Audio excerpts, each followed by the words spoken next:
ঝিনাইদহের শৈলকুপায় আধিপত্য বিস্তার নিয়ে দুপক্ষের সংঘর্ষে অন্তত ১০ জন আহত হয়েছেন। ১৯ জানুয়ারি সোমবার সকালে উপজেলার বিষ্ণুদিয়া গ্রামে এ ঘটনাটি ঘটে।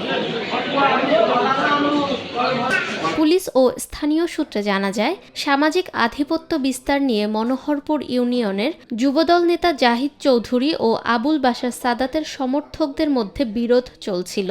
২ দিন আগে বিষ্ণুদিয়া গ্রামে মসজিদের জমির সীমানা নির্ধারণ নিয়ে দুই নেতার ওই গ্রামের সমর্থকদের বাকবিতণ্ডা হয়। এরই জের ধরে সোমবার সকালে উভয় পক্ষের লোকজন দেশীয় অস্ত্র নিয়ে সংঘর্ষে জড়িয়ে পড়ে।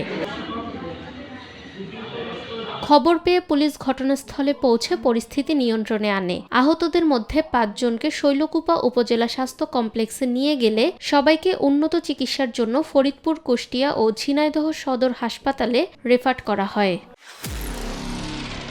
নিরপেক্ষ, সত্য প্রকাশে আপোষহীন।